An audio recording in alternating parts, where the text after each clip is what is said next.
बिस्मिल्लाहिर्रहमानिर्रहीम। अस्सलाम वालेकुम नाज़रीन, मैं हूं जमशेद अंसारी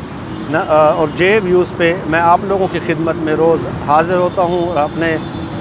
तबसरे, तज्ज़िये और आरा आप लोगों की खिदमत में पेश करता हूं। नाज़रीन, ज़माना कदीम से ज़माना जदीद, ज़माना कदीम से आज तक ये मौज़ूआत हमेशा से मौज़ूए बहस रहे हैं और ये बात इस्टेब्लिश्ड और मुसल्लमा और तयशुदा हैं कि दुनिया के तमाम उलूम अपनी ज़ात में इर्तिका से दो चार है, चाहे वो साइंस है, चाहे वो फ़लसफ़ा है, चाहे वो इल्मुल कलाम है, चाहे वो मंतक है, चाहे वो लिटरेचर अदब है, चाहे वो पोइट्री या शायरी है। तमाम उलूम वक्त गुज़रने के साथ साथ, ज़माना गुज़रने के साथ साथ अपनी ज़ात में इर्तिका से दो चार होते हैं। जैसे उलूम अपनी ज़ात में इर्तिका से दो चार होते हैं, ऐसे ही नबातात और प्लांट्स भी उनमें भी एक इर्तिकाई अमल होता है। और साथ ही साथ ऐसे ही मुआशरती इर्तिका भी हर ज़माने में, हर असर में उस दौर के तकाज़ों के मुताबिक अपनी ज़ात में इर्तिका से वो मुआशरे इर्तिका से दो चार होते हैं। लेकिन नाज़रीन, मुआशरती इर्तिका और जो नबातात हैं, जो प्लांट्स हैं, उनके इर्तिका में एक फ़र्क होता है, उनके इर्तिका और तरक्की में एक फ़र्क होता है। चूँकि जो प्लांट्स है या नबातात है, उनका जो इर्तिकाई अमल है वो फ़ितरत की तरफ से, बाय इंस्टिंक्ट, जिबिल्लत की तरफ से उनके अंदर ख़ुद चंद मराहिल है, प्रोसेस है जो अल्लाह ताला ने उनके स्ट्रक्चर में वदियत किए हुए हैं और उसी के मुताबिक वो अपना इर्तिकाई सफ़र जारी रखते हैं। लेकिन मुआशरती इर्तिका के लिए, इंसानी इर्तिका के लिए, समाजी इर्तिका के लिए एक सियासी जमात की, एक लीडर की और दानिश्वरों की, सीनियर सहाफ़ियों की, सीनियर तज्ज़ियाकारों की ज़रूरत होती है, एक पॉलिटिकल पार्टी की ज़रूरत होती है। समाजी इर्तिका, मुआशरती इर्तिका, इंसानी इर्तिका, इंसानी जहन का इर्तिका, इंसानी जहन की जो रिफ़त है, परवाज़ है, उसके इर्तिका के लिए ये एक्सटर्नल फैक्टर्स ज़रूरी होते हैं जो उनके लिए एज़ अ कैटलाइजिंग एजेंट काम करते हैं। नाज़रीन, मैं हमेशा से ये बात कहता रहा हूँ कि जो दानिश्वर होते हैं, जो सीनियर सहाफ़ी होते हैं, जो तज्ज़ियाकार होते हैं, पूरी इंसानी तारीख़ का अगर आप मुताला कर लें, पूरी इंसानी तारीख़ का विदाउट एनी एक्सेप्शन, जो स्टेप वाइज जो इर्तिकाई सफ़र तय करके आज जो तरक्की के मनाजिल पे यूरोपियन कंट्रीज़ या जो मगरबी ममालिक आपको नज़र आते हैं, या उनके जो माशरे और कवानीन आपको इर्तिकाई सूरत में नज़र आते हैं, वो उनके जो दानिश्वर है, जो उनके तज्ज़ियाकार है, जो उनके राइटर्स है, जो उनके लिकारी है, ये उन्हीं के मेहनत शाका का नतीजा है। चुनांचे जब हम यूरोप की तारीख़ का मुताला करते हैं तो हमारे सामने ये हक़ाइक़ बिल्कुल सामने आ जाते हैं कि उस वक्त उनके जो हुक्मरान थे वो अक्सरियत यूरोप की तारीख़ में हमें ये मिलता है कि वो गासिब होते, वो कब्ज़ा ग्रुप के हैसियत होते, वो टैक्सों की भरमार करके अवाम का इस्तेहसाल करते और अपने क़याम को, अपनी हुकूमत के क़याम को वो तवालत देते रहते। लेकिन हर दौर में यूरोप की खुशकिस्मती रही है कि ऐसे दानिश्वर, ऐसे सहाफ़ी से ऐसे सीनियर तज्ज़ियाकार उनको, उनके माशरे को मुयस्सर होते रहे हैं जो लम्हा बलम्हा हर दौर में उनकी रहनुमाई करते रहे। अपने उलूम से, अपने तरक्की पसंद नज़रियात से वो समाज के इज्तिमाई शऊर पे मुसलसल हथौड़ों से ज़रब मारते रहे हैं। इस तमाम बहस का मकसद क्या है? इस बहस का मकसद ये है कि दानिश्वरों का काम, सहाफ़ियों का काम या सियासी जमातों का काम, या सियासी जमातों के जो लीडरशिप होती है, उनका काम ही यही होता है कि वो एक ऐसी कौम बनाए कि जिनकी फ़िक्री, ज़हनी और शऊरी सलाहियतें इस कदर तवाना हो कि वो हर दौर में उस दौर के तकाज़ों के साथ ख़ुद को एडाप्ट कर सके। वो ये बात अपनी शऊरी सलाहियतों को इस्तेमाल करके ये फ़ैसला कर सके कि 20 साल बाद दुनिया के उलूम में क्या तरक्की होगी, 20 साल बाद दुनिया के इजादात क्या होंगे, 20 साल बाद दुनिया की हैत क्या होगी। और जब 20 साल बाद दुनिया के उलूम की नई शक्ल होगी तो उस वक्त हम बहैसियत कौम अपने उलूम को कैसे तरक्की देंगे उस ज़माने के तकाज़ों के मुताबिक, ताकि हम उन नए चैलेंजेस के साथ नबर्द आज़मा हो सकेंगे। और उस वक़्त 20 साल बाद दुनिया के निज़ाम क्या होंगे, उन निज़ामों के मुकाबले में हमने अपने निज़ाम को कैसे तरक्की देनी है और दुनिया के सामने पेश करना है कि आज 20 साल बाद आपका निज़ाम ये है और हमारा जो निज़ाम है ये भी इसकी भी जो इर्तिकाई सफ़र इसने भी तय कर लिया और उसकी जदीद हैत ये है। और अपने निज़ाम को, अपने उलूम को, अपने अखलाकी इक़दार, अपनी बुनियादी इक़दार के मुताबिक उस दौर के तकाज़ों से हम आहंग करना, ये एक कौम का काम होता है। और उस कौम को बनाना एक दानिश्वर का, सहाफ़ियों का, तज्ज़ियाकारों का, सियासी जमातों के लीडरशिप का काम होता है। ये एक तवील मौजू है, इस पे मैं आप लोगों से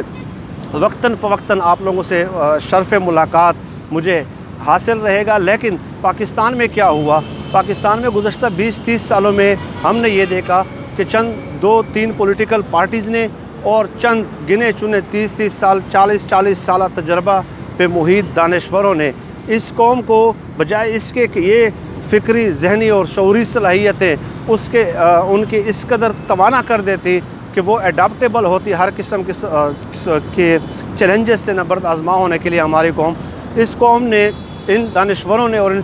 2-3 सियासी जमातों ने, ख़ासकर नवाज़ शरीफ साहब और शहबाज शरीफ साहब ने कौम को इंटेलेक्चुअली करप्ट कर दिया, मेंटली करप्ट कर दिया। पहले मेंटली और इंटेलेक्चुअल करप्शन जो होता है वो जड़ है, जो फाइनेंशियल करप्शन है उसकी जड़ है। पहले अगर आपको ज़हनी तौर पे, मेंटली तौर पे, साइकोलॉजिकली तौर पे, नफ्सियाती तौर पे अगर आपको करप्ट किया जाता है, आपको इंटेलेक्चुअली जब करप्ट करके उसके बाद आप उस फाइनेंशियल करप्शन की तरफ जाते हैं, आप जो एक स्केच, जो एक नक्शा, जो एक तस्वीर इंटेलेक्चुअल करप्शन के ज़रिए आपको एक सहूलियात और पुरताइश ज़िंदगी की आपके सामने पेश की जाती है, तो वो समाजी रुतबा, वो सोशल स्टेटस हासिल करने के लिए आप फिर करप्शन शुरू कर देते हैं। चुनांचे मैं नाज़रीन के सामने एक वाक़या बयान कर दूँ, ज़ाहिर है वो आजकल के हालात के साथ और मेरी इस सब्जेक्ट के साथ, इस मौजू के साथ रेलिवेंट है, बिल्कुल परफेक्ट उसकी कोइंसिडेंस है कि नवाज़ शरीफ साहब जब वज़ीर आज़म बनते हैं, general Asif Nawaz chief of army staff होते हैं। नवाज़ शरीफ साहब के वालिद मियाँ शरीफ साहब जनरल आसिफ नवाज़ को अपने घर बुलाते हैं और दोनों बेटों पे हाथ रख के जनरल आसिफ नवाज़ से कहते हैं कि ये दोनों आपके भाई हैं, अगर ये कोई आपके लिए कोई मुश्किलात या इम्पेडिमेंट्स या ऑब्स्टिकल्स क्रिएट करें तो आपने मुझे बताना है। और फिर जनरल आसिफ नवाज़ को अपने दोनों बेटों की मौजूदगी में, नवाज़ शरीफ और शहबाज शरीफ साहब की मौजूदगी में, मियाँ शरीफ ने एक BMW की गाड़ी की ऑफ़र की और कहा कि आप इस गाड़ी में मेरे सामने बैठ जाएं ताकि मेरे आंखों को ठंडक नसीब हो जाए, क्योंकि आप भी मेरे बेटों की तरह है। लेकिन मैं ये गाड़ी अपने दोनों बेटों को नहीं दे रहा, आपको तोहफ़तन गिफ्ट दे रहा हूँ। तो जनरल आसिफ नवाज़ ने इनकार कर दिया और जब वो वापस गए तो उसने अपने जो आर्मी का ऑफिसर्स थे उनके साथ ये बात रिकॉर्ड का हिस्सा है, गुफ्तगू करते हुए, बात करते हुए कहा ये किस कदर अजीब लोग हैं कि पहली ही मुलाकात में मुझे रिश्वत देने की पेशकश की। तो गोया मियाँ शरीफ ने जब अपने दोनों बेटों की मौजूदगी में जब वो ये कर रहे थे कि एक बड़े ओहदे पे जो आर्मी चीफ़ है उसको अपने दाम में कैसे लाना है, उसको कंट्रोल में कैसे लाना है, उसको अपना हिमायती कैसे बनाना है, तो BMW की गाड़ी जो रिश्वत में पेशकश की गई थी, तो ये अपनी जो दो बेटे हैं उनकी गोया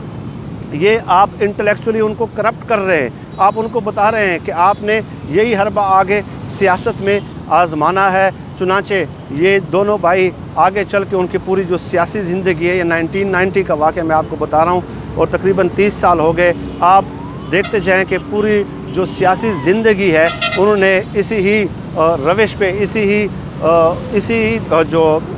अपने वालिद की जो तरबियत थी उसी की तकलीद में इन दोनों भाइयों ने गुजारी है। चुनांचे इन दोनों भाइयों ने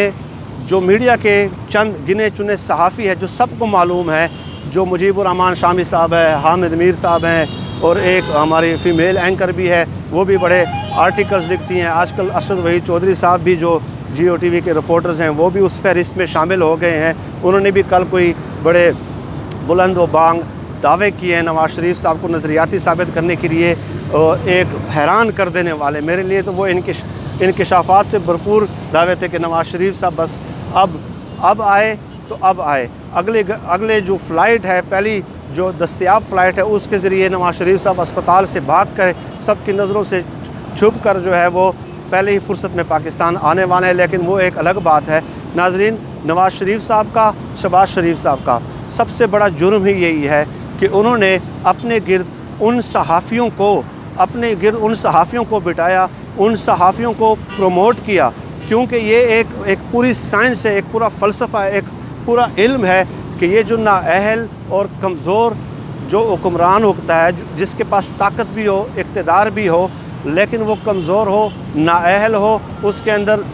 لیڈرشپ کوالٹیز نہ ہو، تو وہ ہمیشہ ایسے صحافیوں کو اپنی ذات کے گرد جمع کر دیتا ہے کہ جو اس کے اندر وہ خصوصیات، اس کی خواہش ہوتی ہے ایسے حکمران کی کہ اس کے اندر وہ خصوصیات آ جائیں، وہ کوالٹیز آ جائیں، وہ کیپیبلٹیز آ جائیں، وہ لیڈرشپ پوٹینشل اس کے اندر پیدا ہو جائے جو کہ اس کی ذات کے اندر ہے نہیں، اور وہ جو خصوصیات ہیں وہ ان کے اندر صرف ایک ہی طبقہ لا سکتا ہے، جو خوشامدی طبقہ ہوتا ہے، جو صحافیوں کا خوشامدی طبقہ ہوتا ہے۔ ان کو جب آپ اپنی ذات کے گرد جمع کر دیتے ہیں تو وہ آپ کی ذات کی تشہیر پہ لگ جاتے ہیں۔ چنانچہ ان 4 5 6 سینئر صحافیوں اور تجزیہ کاروں نے یہی کام کیا 30-40 سال سے، وہ جو میں نے آپ کو پورا ایک بیک گراؤنڈ بتایا کہ قوم سازی، نیشن بلڈنگ، فکری، ذہنی، شعوری صلاحیت ایک قوم کی کیسے بیدار کرنی ہے، کیسے اس کو ترقی دینی ہے، کیسے ان میں ارتقائی جو معاشرتی ارتقاء کا جو کنسیپٹ ہے وہ اس قوم کو کیسے بتانا ہے، انہوں نے اس بجائے اس کے جو ان کا اصل کام تھا، نواز شریف صاحب کی ذات کی تشہیر شروع کر دی، نواز شریف صاحب کو ہیروئزم کے تقدس کا درجہ دینا شروع کر دیا، نواز شریف صاحب کو نظریاتی ثابت کرنا شروع کر دیا، نواز شریف صاحب کو انقلابی ثابت کرنا شروع کر دیا۔ اب سوال ناظرین یہ کریں گے کہ ان صحافیوں نے یہ کام کیوں کیا اور ان کے بدلے میں ان صحافیوں کو کیا ملتا رہا؟ تو ناظرین، آپ کے علم میں ہے کہ انہی صحافیوں کو جو 4-5 میں نے نام لیے، ہر سال گزشتہ 30-40 سالوں میں ملک کا جو صحافتی اعلیٰ ایوارڈ ہے انہی لوگوں کو دیا جاتا رہا، انہی لوگوں کو۔ تو جب آپ عام جو ایک دیہات میں رہنے والا ایک عام شہری ہے، ایک عام پاکستانی ہے، جب وہ تمام تر مناظر دیکھتا ہے کہ یہ لوگ حکمران اور طاقتور طبقہ کے بااثر اور بارسوخ طبقے کی یہ پروموشن کرتے ہیں، ان کو ہیرو ثابت کرتے ہیں، ان کو سپائڈر مین ثابت کرتے ہیں، ان کو سپر ہیرو ثابت کرتے ہیں، ان کو لیڈر ثابت کرتے ہیں، ان کو کارل مارکس ثابت کرتے ہیں، تو ان لوگوں کو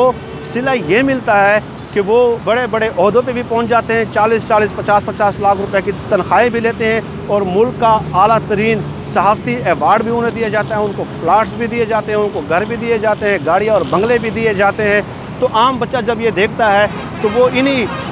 سینئر صحافیوں اور تجزیہ کاروں کو اپنا آئیڈیل بنا لیتا ہے، اور وہ سوچتا ہے کہ میں نے بھی اس مقام تک پہنچنا ہے۔ چنانچہ ایسے معاشرے میں جب حکمران ایسے صحافیوں کو ایوارڈ سے نوازتے ہیں تو جعلی دانشوروں کی ایک قطار لگ جاتی ہے، ایک لائن لگ جاتی ہے۔ آپ کو لگے گا کہ یہ ملک جو ہے وہ اگر کسی اور چیز میں خود کفیل ہے یا نہیں ہے، لیکن دانشوروں کی بہتات، دانشوروں کی پروڈکشن کے لحاظ سے یہ ملک دنیا کا سب سے بڑا ملک ہے۔ یہی سب سے بڑا جرم ہے نواز شریف صاحب کا، شہباز شریف صاحب کا، کہ انہوں نے اپنی ذات کی تشہیر پہ جو معمور 30-40 سالہ تجربہ کے دعویٰ کرنے والے جو چند سینئر صحافی و تجزیہ کار ہیں، ان کو اعلیٰ ایوارڈ سے نواز کے پورا جو سوشل سٹرکچر ہے، ہمارا جو میرٹ ہے، اس کا قتل عام کیا ہے۔ اپنا خیال رکھیے گا ناظرین، اس موضوع پہ مزید بھی آپ سے نشست ہوتی رہے گی، بہت طویل موضوع ہے، لیکن میں آپ لوگوں کی خدمت میں اپنی استعداد، اپنی فہم کے مطابق تجزیے پیش کرتا رہوں گا۔ اللہ ہم سب کا حامی و ناصر ہو۔ اللہ حافظ۔